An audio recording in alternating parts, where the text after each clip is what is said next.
Que a paz do Senhor Jesus possa ser derramada sobre cada uma de nós. Nós vamos hoje ver um texto de 2 Coríntios. 2 Coríntios é uma carta muito linda.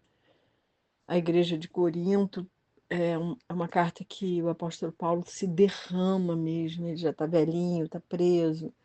E ele se derrama diante dessa carta, diante dessas pessoas, diante dessa igreja.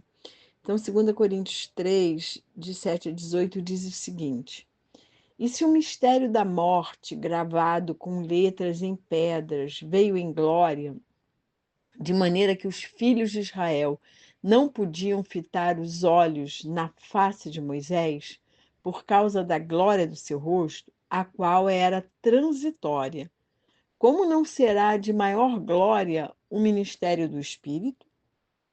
Porque se o ministério da condenação foi glorioso, muito mais excederá em glória o ministério da justiça. Porque também o que foi glorificado nesta parte não foi glorificado por causa desta excelente glória. Porque se o que era transitório foi para a glória, muito mais é em glória o que permanece. Tendo, pois, tal esperança, usamos de muita ousadia no falar. E não somos como Moisés, que punha um véu sobre a face para que os filhos de Israel não olhassem firmemente para o fim daquilo que era transitório. Mas os seus sentidos foram endurecidos, porque até hoje o mesmo véu está por levantar na, está por levantar na lição do Velho Testamento, o qual foi por Cristo abolido. E até hoje, quando é lido Moisés, o véu está posto sobre o coração deles.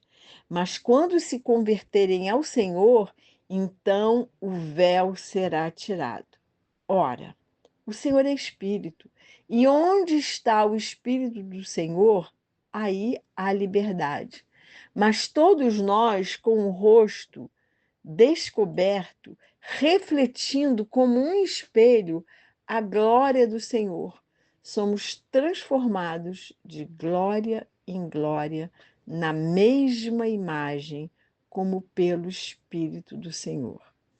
Que Deus abençoe a leitura da sua palavra. A grande diferença entre o Evangelho de Cristo e muitas religiões e filosofias é a esperança. Muitas religiões oferecem a esperança de voltar pela reencarnação para viver de novo. Sabemos que a Bíblia diz que aos homens é dado o direito de morrer apenas uma só vez até vir o juízo. Está lá em Hebreus 9, 27. Outras religiões oferecem a esperança de perder a identidade em algum tipo de consciência universal. Várias filosofias oferecem a esperança de morrer e cessar de existir.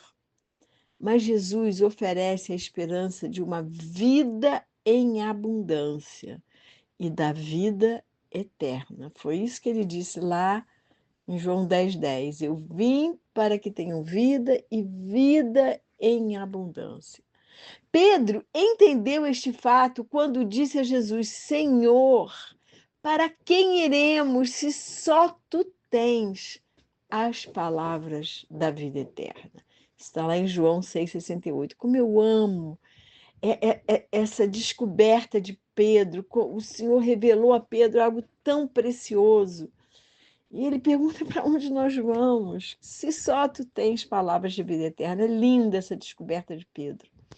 Paulo diz que as pessoas que continuavam confiando na lei de Moisés ainda tinham um véu que escondia a verdade sobre Jesus Cristo. O véu não está mais sobre o rosto de Moisés, e sim sobre o coração dos que não se convertem a Cristo, porque não conseguem enxergar a natureza temporária da antiga aliança. Moisés usava o véu nos intervalos de tempo entre os seus encontros com Deus para que os israelitas não vissem que a sua glória se desvanecia. Essa passagem está lá em Êxodo 34. O véu de Moisés voltava do monte ao falar com Deus, cheio da glória de Deus, mas aí ele descia e aquela glória ia se desvanecendo, ia sumindo. E aí ele colocava esse véu para que ninguém visse. Paulo, no entanto, enfatizou que a glória de Moisés, como um ministério da antiga aliança, era temporária e, portanto, se desvanecia mesmo, em contraste com a glória da nova aliança, que nunca, nunca vai se desvanecer. A verdadeira liberdade está no Espírito de Deus. A Bíblia é muito clara quando fala isso, que onde há o Espírito de Deus há liberdade. Pelo Espírito, e somente pelo Espírito Santo, somos transformados na imagem do Senhor. Quando Deus criou o homem, isso está contado em Gênesis capítulo 1, ele criou o homem à imagem e semelhança dele, mas o homem manchou a imagem com o pecado, e o pecado deformou a mente e o caráter das pessoas. Há um escritor chamado Jonatas Leôncio, que escreveu um livro muito maravilhoso, o livro se chama Divinamente. Diz o seguinte, abre aspas, se há uma deformação e o mundo propõe uma conformação, Deus nos prepara uma transformação. Fecha aspas. Jesus nos transforma. Jesus nos dá uma nova identidade. A identidade de filhos do Deus Pai. E Jesus nos mostrou a imagem do Pai. Ele diz isso em 2 Coríntios 4:4 e em Colossenses 1:15. Nós somos feitos à imagem de Cristo.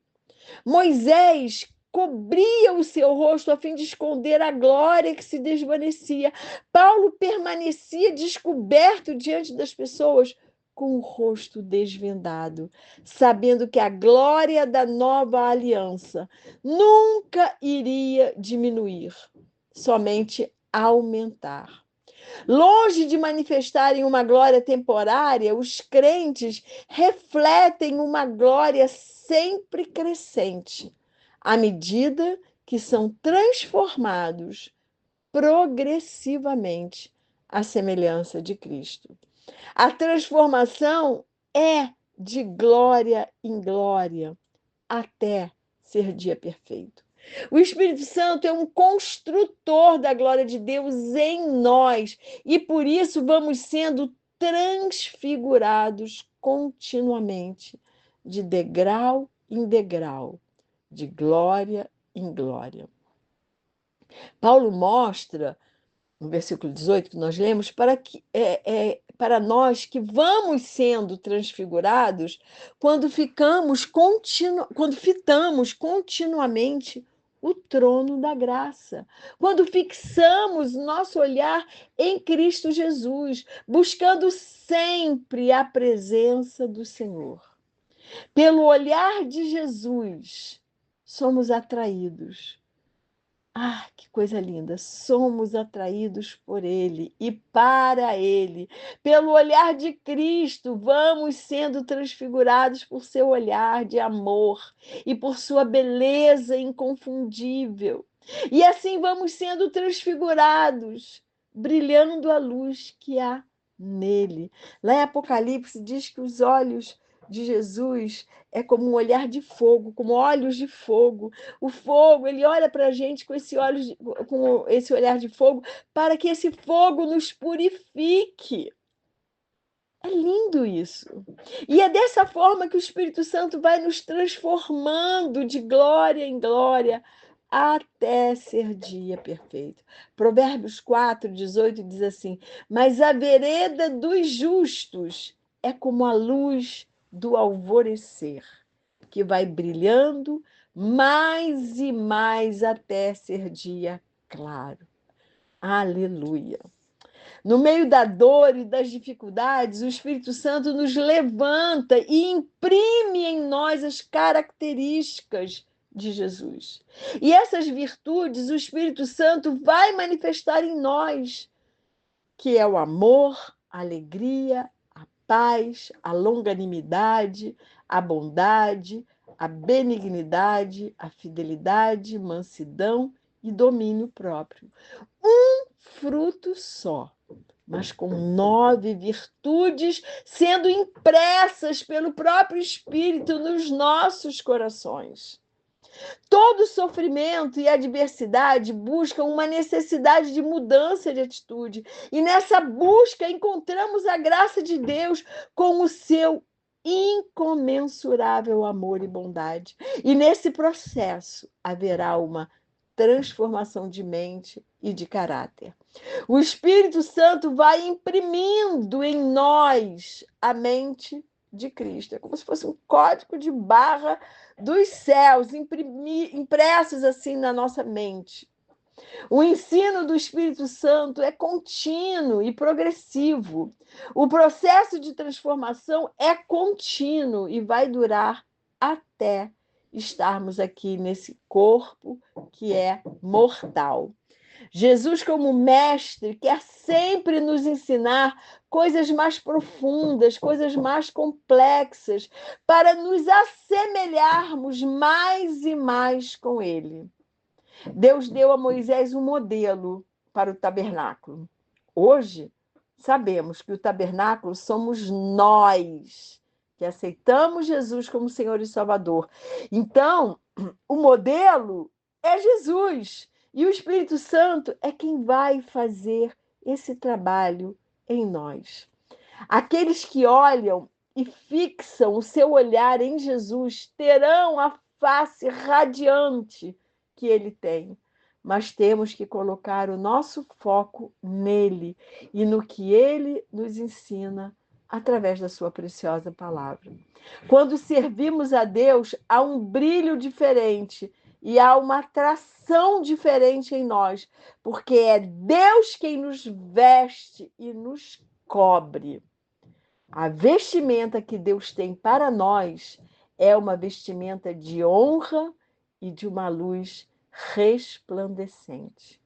Paulo diz que se o nosso rosto estiver descoberto, é a glória de Deus que vai refletir em nós e os mandamentos serão escritos em nossos corações. Há muitas coisas que impedem que o nosso rosto brilhe a glória de Deus. O orgulho, a vaidade, a soberba, a autojustificação, a impureza, a lascívia, o egoísmo, a inveja, o ciúme, a discórdia, as dissensões, a idolatria ao dinheiro, a idolatria às pessoas, a idolatria ao seu próprio ego e tantas outras obras da carne. Deus, ele só quer o nosso coração, ele quer o nosso amor, ele quer a nossa entrega, porque só assim seremos transformados e regenerados. Para que possamos ser transformados na imagem de Jesus, Deus tem que nos corrigir, Deus tem que nos disciplinar, como um pastor que chega a quebrar a perna da ovelha rebelde para evitar que ela pereça nos abismos da vida. As tribulações que vivemos não podem nos afastar de Deus. Elas vêm para que tenhamos experiências mais profundas com Ele.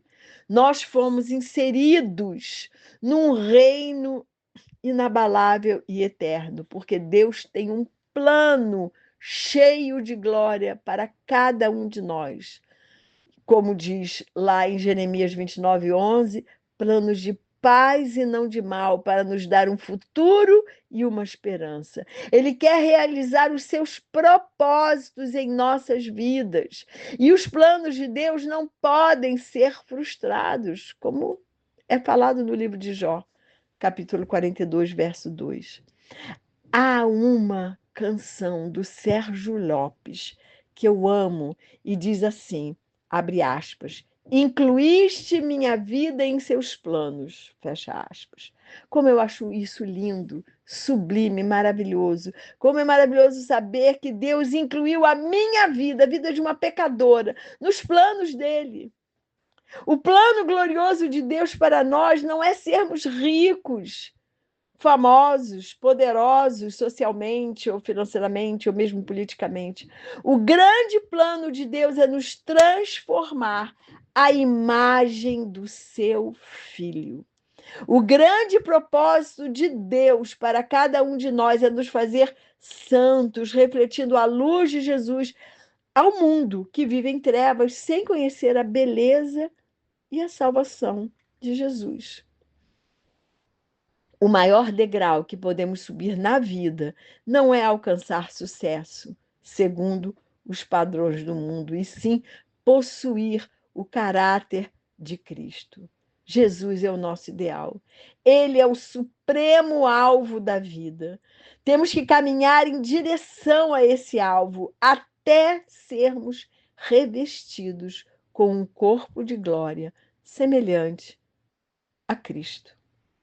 Ainda que venhamos a sofrer e a passar por momentos de escuridão, sabemos que o Pai das luzes, em quem não há variação nem sombra, está preparando para nós coisas maravilhosas e que irão contribuir para o nosso bem e servirá para nos fortalecer e aperfeiçoar.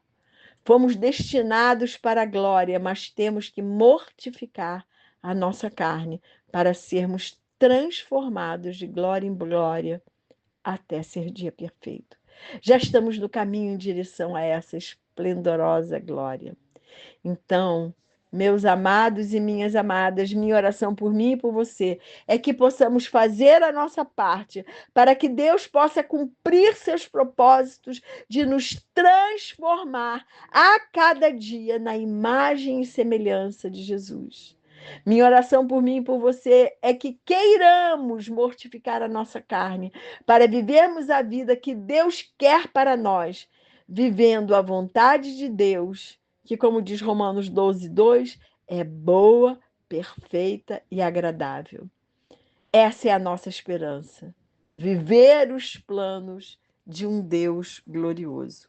E que o Senhor nos abençoe e nos guarde, que o Senhor possa resplandecer o seu rosto sobre nós e que o Senhor tenha misericórdia de nós, que sobre nós o Senhor levante o seu rosto e nos dê a paz.